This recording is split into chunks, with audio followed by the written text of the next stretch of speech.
फरमाइएगा कि जिस तरह आपने फरमाया कि बेनज़ीर भुट्टो के साथ जो मामला हुआ, अब इमरान खान और जो पीटीआई है वो भी मुल्क की बड़ी जमात है, अगर इमरान खान को आर्टिकल 36 की सजा दी गई तो क्या आप समझते हैं कि मुल्क में इंतजार पैदा नहीं होगा, मुल्क की मईशत बर्बाद और बर्बादी होगी? क्या देखें, आप एक तो बड़े वाज़ेह हो जाएं, इस मुल्क में अगर आपने एक जुर्म करने वाला बड़ा आदमी है, मशहूर लीडर है, उसने जुर्म कर लिया है, उसको आप छोड़ देंगे तो इस मुल्क में कभी भी इंसाफ का जो निज़ाम है वो कायम नहीं होगा।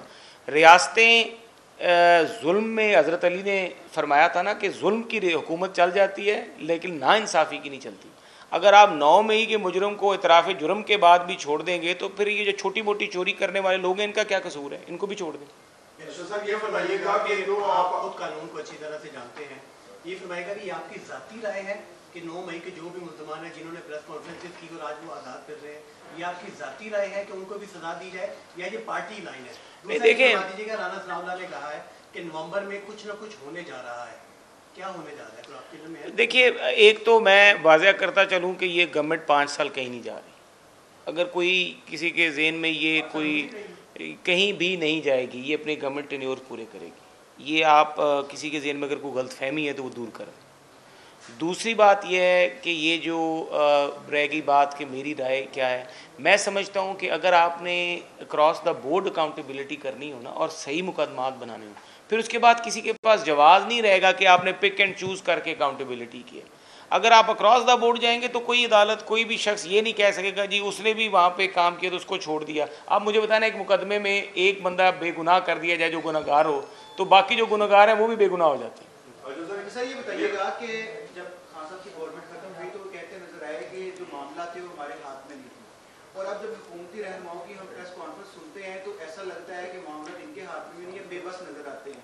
तो क्या हमें ये चीज़ें जब हुकूमत से चले जाएंगे आपसे भी सुनने को मिलेंगी? और दूसरा, जब हाउस ऑफ लॉर्ड की बात कर रहे हैं कि लॉर्ड डैनियल उसने मेज़बानी की थी, लेकिन जो खबरें हैं वो तो ये है कि जुल्फी बुखारी ने ही वो इवेंट अरेंज कराया था, लॉर्ड हनान ने मेज़बानी की थी, तो लॉर्ड डैनियल का तो कोई नाम भी नहीं आया। देखिए, ये मेरे पास वीडियो फुटेज मौजूद है लॉर्ड डैनियल की और हाउस ऑफ लॉर्ड्स में। और आप ये जो बात है, आप ये मैं आपको क्लियर करता चलूँ कि जुल्फी बुखारी साहब जो है फॉरेन नेशनल थे। जुल्फी बुखारी किस तरीके से पाकिस्तान के मामले खसूसी बने, साकिब निसार का फ़ैसला निकाल के पढ़ें, आपको सारी समझ आ जाएगी कि एक बंदे को कहाँ से लाया गया, उसका ताना बाना कहाँ पे जुड़ा हुआ है। उसके पासपोर्ट को निकाल लें, यूके नेशनल है, उस पर एंट्री और एग्जिट देख लें कौन कौन से ममालिक के, आपको सब समझ आ जाएगा। शुक्रिया।